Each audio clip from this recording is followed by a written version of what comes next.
أصبحتوا يعني قنوات الفتنة وقناة تتصيدون كل ما دخلكم بيننا وبين الجزائر. وما دخلك أنت بقضية الصحراء؟ هل هي جزائرية؟ شفت الآن كي ظهرت، كشفت كيف ظهرت. لا، هذا سؤال يسأله كثيرون. ما علاقة الجزائر في القضية؟ هي تقول أنها محايدة. أنت هناك مشكل بين المغرب وبين البوليساريو. ما علاقة الجزائر لتحشر أنفها في هذه القضية لكي تعمق الخلاف؟ كل ما تحدثنا عن هذه القضية يقول لك لماذا تقول عن المغرب والتطبيع؟ جاءوا بإسرائيل على حدودنا، وكأنه الجزائر هي الشغل الشاغل لإسرائيل فقط. الجزائر تركت الدنيا كلها إسرائيل وعينها على الجزائر فقط. أسألك سؤال، هل تقبل أن يحدث استفتاء في الجزائر لكي يأخذ الأمازيغ قطعة من الجزائر والعرب قطعة أخرى؟ لا. أهلا وسهلا ومرحبا بكم في قناتكم بيبليوتيك. كما عودناكم ديما وكما العادة جبنا لكم اليوم فيديو جديد. نتمنى ينال الإعجاب ديالكم. ما تبخلوش علينا باللايك وبتفعيل الجرس باش يوصلكم كل جديد. إلى آخر هذه الحلقة وغنتلاقاو وشكرا. حسين من تونس تفضل. السلام عليكم. وعليكم السلام ورحمة الله. يا أخي، هذا الخلاف أصبح في بعض الأحيان إلى عدوان بين الدولتين الشقيقين. والموضوع الكل سبب الخلاف هو جبهة البوليزاريو أي الصحراء الغربية. وبكل صراحة نحن نرى أن الجزائر تدخلت في شؤون داخلية للمغرب، لأن نحن لا نريد التشتت العربي. انقسم السودان، قسم السودان، قسم اليمن، محاولة تقسيم سوريا وليبيا. يعني هذا مش معقول. الدول قاعدة تتوحد ونحن قاعدين ننقسم. والجزائر إذا كان قاعدة تشجع معناها في جبهة البوليزاريو أو ما يسمى بالصحراء الغربية بالاستقلال عن المغرب، فهذا يعني خطأ كبير، وهذا يعتبر تابع للمغرب وليس للجزائر. هذا السبب الحقيقي. أما أسباب أخرى فالمغرب نعرف أن المغرب موالية للغرب، يعني لأمريكا والغرب، الحلف الغربي. والجزائر موالية للحلف الشرقي للاتحاد السوفيتي سابقا وروسيا اليوم. طبعا الكل منهم يريد يعني أن يجر الآخر إلى المعسكر الذي يريده. هذا سبب الخلاف يعني تقريبا. شكرا لك محسن. نعم، محسن من تونس، أشكرك على هذه المشاركة. مشاهدينا، هشام من أمريكا يقول: الجزائر تحاول تقسيم المغرب منذ الستينات من القرن الماضي، بل وطردت أكثر من 300 أسرة مغربية من الجزائر يوم عيد الأضحى، وخاضت حرب الرمال ضد المغرب. الجزائر تريد منفذا للمحيط الأطلسي. أنا ضد تقسيم وتجزيء وطننا العربي. محمد نور الدين من الجزائر تفضل. الو، تفضل يا نور الدين. السلام عليكم. السلام ورحمة الله. تحية لكم وإلى كل مستمع. هذا يعني المشكلة اللي بيننا وبين المغرب، يعني السبب الرئيسي تاعها هو النظام العسكري الجزائري. نعم. لأن هذا النظام ما عندهش معاه علاش يبرر الإخفاقات تاعه، إلا يعني خاصة يعني ما يعني وين اشتد الخلاف من يعني 22 فبراير 2019 حتى يبرر للشعب ان هناك حدود خارجيه غربيه. احنا المغرب يا اخويا، احنا المغرب اخوه، احب من احب وكره من كره. احنا رانا كما قال لك يعني عائله. انا نصي هاك ونصي هاك، يعني نصي مغربي ونصي جزائري. ما عندناش حتى مشكله. يعني هذا البوليساريو شكون؟ غادي نعطيك مثلا سؤال: شكون اللي عاوننا احنا في الثوره؟ عاونونا المغاربه. احنا في الثوره تاعنا عاونونا المغاربه، ما كناش نسمى بهذا الاسم تاع البوليساريو هذه. يعني هذا المشكله السبب الحقيقي تاعها هو النظام، يعني النظام الديكتاتوري الجزائري. شكرا لك. كان مشكله احنا مع المغرب. شكرا لك نور الدين من الجزائر. هذا هو الكلام الصحيح. لا فرق بين شعوبنا، نحن أمة واحدة، شعوب واحدة، يجمعنا تاريخ وجغرافيا ودين وكل شيء يجمعنا، ما يجمعنا أكثر مما يفرقنا. وأنا أكيد ولدي قناعة بأنه لا مشكلة لدى أي عربي مع أخيه العربي في بلد آخر، لأنه لا يشعر بالفرق بينه وبين أي أخ له من بلد آخر، ولكن هي صراع ديكة بين الأنظمة. وربما كما قال نور الدين من الجزائر سبب هذا الخلاف بين المغرب والجزائر هو النظام العسكري في الجزائر كما قال، الذي يريد أن يغطي على إخفاقاته وعلى فشله وعلى سطوته على الشعب الجزائري، ربما عبر خلق هذه الخلافات غير المبررة.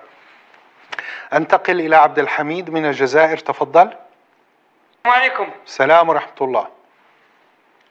شوف يا أستاذنا، تفضل. الكل يعني متفق أن الحدود الجغرافية للدول العربية ودول العالم الثالث كاملة أوجدها الاستعمار. نعم صحيح. فقبل الاستعمار لا توجد شيء اسمها المغرب، صحيح. ولا تونس ولا الجزائر ولا موريتانيا ولا الصحراء الغربية. أحسنت، صحيح. خلاص، إذا يعني أننا ورثنا هذه الحدود السياسية اللي هي جريمة من جرائم الاستعمار في الحقيقة. نعم. لأن هناك تهجير قسري للناس.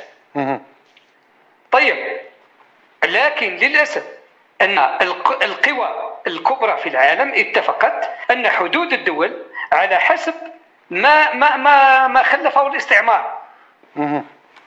هذا المتفق، ولهذا وجدت سوريا ووجدت مصر ووجد العراق واليمن وكل الدول. نعم. طيب، خرج الاستعمار الفرنسي من المغرب فوجدت المغرب، وخرج الاستعمار الفرنسي من الجزائر فوجدت الجزائر، وخرج من تونس فوجدت تونس، وخرجت إسبانيا من الصحراء الغربية فوجدت هذه الدولة البوليزاريو التي يعني إخواننا المغاربة عندهم حماس، ربما لا أفهم يعني كيف أنهم يريدون أن يضموا هذا الوطن لهم. فوقعت الإشكالية، ولكن المشكل مش هنا. المشكل أن في الثمانينات القرن الماضي استطاعت القيادة السياسية في الجزائر وفي المغرب أيضا تجميد الخلاف، وسطروا خط وقف إطلاق النار. نعم. وأجلوا وتركوا الوقت، ربما سيكون الوقت هو الدواء لهذه القضية. طيب يا عبد الحميد، أنا أسألك سؤال. نعم عبد الحميد، أسألك سؤال. يعني إذا أنت قلت بأن الاستعمار خرج من كل بلد وأنشأ الدولة. طيب الاستعمار خرج من الجزائر ونشأت الجزائر، خرج من المغرب ونشأت المغرب، خرج من الصحراء، والمغرب يرى بأن الصحراء جزءا لا يتجزأ من المغرب. هناك مشكل بين المغرب وبين البوليساريو. ما علاقة الجزائر لتحشر أنفها في هذه القضية لكي تعمق الخلاف؟ ونحن دائما نقول نحن مع الوحدة العربية، نحن مع أي قطرين عربيين يتحدان. هل نحن بحاجة إلى تجزئة المجزأ؟ ما علاقة الجزائر؟ لماذا هي متحمسة بهذا الشكل لإنشاء دولة اسمها الصحراء؟ علاقة جنوب إفريقيا بالصحراء الغربية؟ لماذا جنوب إفريقيا اليوم تدافع وتمول البوليزاريو؟ أين هي العلاقة؟ ما علاقة البيرو بالصحراء الغربية؟ شكرا لك. على كل حال عبد الحميد من الجزائر، أنا أتحدث لك عن الجزائر وعلاقتها. تقول لي جنوب أفريقيا ليس لها موقف ولم تدعم أحدا في هذه القضية. على كل حال صالح من الجزائر، تفضل. لك الفضل. السلام عليكم ورحمة الله. وعليكم السلام ورحمة الله. شوف يا بوني، اسمع لي حاليا مليح، بارك الله فيك، وخليني نكمل الفكرة. تفضل يا بوني، اسمع لي وخليني نكمل الفكرة، بارك الله فيك. فكرة مهمة باش نور الشعوب. المسألة بيننا وبين المغرب، بين الحكام، احنا الشعوب خاطر وما كلهم زي بعضهم كما يقول مثلا. عندها 75 سنة ماهيش انت وليت اليوم ولا البارح 25 سنه من وقت ولدت. وانا نحكي لك القصه. انا النظام نتاع بلادي ديكتاتوري، رانا في ديكتاتوريه دي 30 سنه. راكم سمعتوا واش دار الجزائر، ولكن الحق نهدرها ماشي ندافع على بلادي. الحق المغرب هو اللي ظالم في القصه هذه. انا نحكي لك القصه كيفاش صدر. الصحراء الغربيه كانت حكمتها اسبانيا، حكمتها اسبانيا وخرجت بها بمحكمة اللاهاي الدولية من لاهاي. كي خرجت اسبانيا كانوا في الاول كانوا بالماء بحسن ثاني بومدين بوركينا يدافعوا الصحراء الغربية باش تسكن. كان بد في الامم المتحدة يكونوا له تصفية استعمار. خرجت اسبانيا المغرب دار المسيرة وجا الجزائر بومدين واشتر في الوقت هذاك ما كانش مدي الصحراء. قال هذا الشعب اللي خليه يكرر مصيره، يحب يندم الموريتانيا ولا المروك. انا ما يندمش هي، ما ضربناش على النسعة. هو موريتانيا داروا المسيره الخضراء ودخلوا من هذيك بدا المشكل. ما كان المرميه يدرك راه ضارب بدا الشعب استعمر وخرجت اسبانيا دخلوا يستعمر. بالنسبه لنا احنا الجزائر احنا رانا في الدكتاتوريه هذه 30 سنه وهما كلهم تبعهم. والحكام العرب كلهم يا اخي انت هدرتها هكذا تلعب بهم الماسونيه العالميه والصليبيه العالميه. والسلام عليكم. شكرا لك صاحب من الجزائر. عبد الكريم من الجزائر تفضل. عليكم السلام ورحمه الله. يعني في البداية الحديث تاعك يعني المفروض تكون محايد. من خول لك انت تتكلم بانه الحكم العسكري هو اللي يخلق هذه المشكله؟ ليس كلامي كلام نور الدين من الجزائر. نور الدين جزائري هو من قال هذا الكلام وانت تردده. طبعا انا اعدت توضيح ما قاله نور الدين فقط. لا تفضل. نتجاوز هذا. طيب تجاوز هذا وتفضل. هل لما تكون بلدك لما تكون لك ارضك تقسمها مع الغير؟ اذا كانت ارضك حقيقه تقسمها مع الغير؟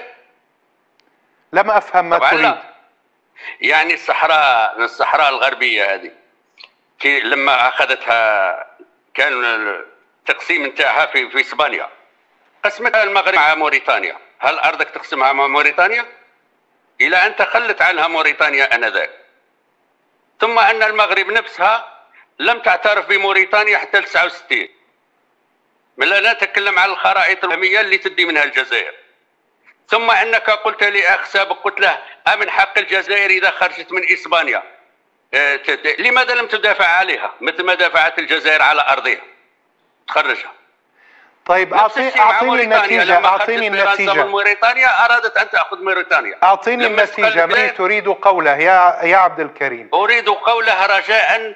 انتم اصبحتوا يعني قنوات الفتنه وقناه تتصيدون كل ما دخلكم بيننا وبين الجزائر. وما دخلك انت بقضيه الصحراء؟ هل هي جزائريه؟ شفت الان كي شفت كيفاش ظهرت.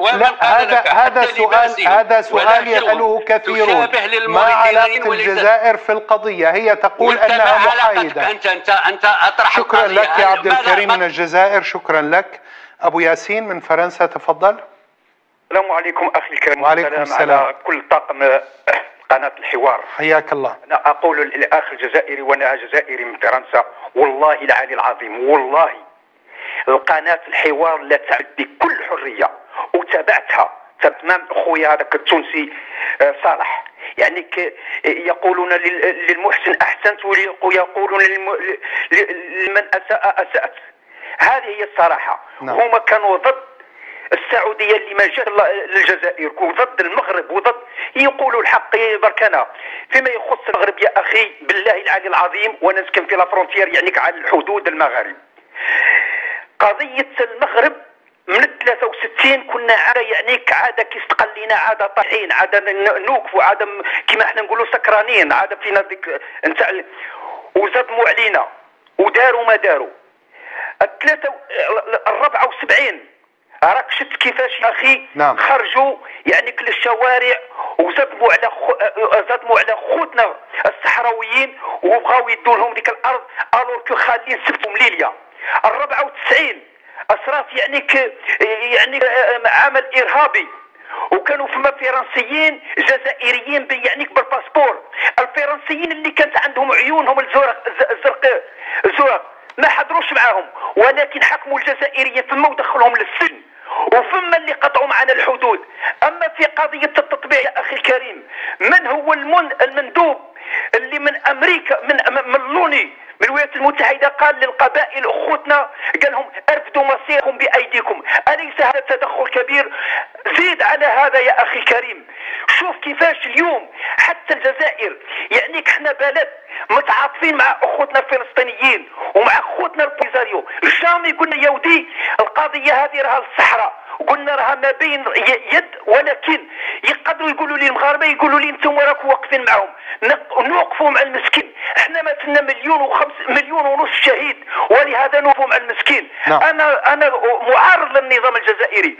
شكرا لك ابو ياسين من فرنسا. نحن مع الحق ومع المظلوم حتى يأخذ حقه، ومن يحسن نقول له أحسنت، ومن يسيء نقول له أسأت. ليس لنا مشكلة مع الجزائر أو مع المغرب أو مع ليبيا أو مع تونس أو الشعوب كلها إخوتنا ونحن إخوة لهم، نحبهم ويحبوننا، وليس لنا مشكلة مع أحد. أما الأنظمة فهي شأن آخر، أمر آخر. من يسيء نشير إلى إساءته، ومن يحسن نصفق له ونقول له أحسنت. هذا موقفنا دائما، وهذه هي يعني سياستنا دائما. أنقل إلى عبد الحليم من كندا، تفضل. السلام عليكم. وعليكم السلام ورحمة الله. أبدأ في الأول بالإجابة على بعض المغالطات التي طرحها بعض المتدخلين. هو أولا أن المغرب ليس نشأة الاستعمار. المغرب له 12 قرنا من التواجد المادي والسياسي منذ الدولة الأندلسية، منذ 782 ميلادية، والمغرب موجود بحدوده التقريبية، يعني تزيد وتنقص، ولكن المغرب كمملكة وكيان سياسي ودولة قائم بذاته. والمغرب يعني قبيل الاستعمار، قبل الاستعمار كانت له معاهدات مع فرنسا، معاهدات اللامغنية مع فرنسا، ومعاهدات مع الدولة العثمانية. لا يمكن القول بأن المغرب يعني متواجد فقط منذ خروج الاستعمار منذ 1956، عكس الجزائر التي أخذت استقلالها باستفتاء واحد أجري في فرنسا والآخر أجري في الجزائر، لمعرفة إذا كانت الجزائر ستنفصل عن فرنسا أو لا. ثانيا، أنا لا أتفق يعني مع محللكم السيد هشام منصور قوله بأنه ليس هناك أحد مستفيد. فالدولة الجزائرية والنظام الجزائري العسكري هو مستفيد فعلا من الصراعات التي تتواجد بينه وبين المغرب. نعم، شكرا لك عبد الحليم. وآخرها يعني نعم، شكرا لك عبد الحليم. كان هذا هو الفيديو ديال هاد النهار، نتمنى ينال الاعجاب ديالكم. ما تبخلوش علينا باللايك وبتفعيل الجرس باش يوصلكم كل جديد. الى موعد لاحق بحول الله مع فيديو جديد، والى اللقاء.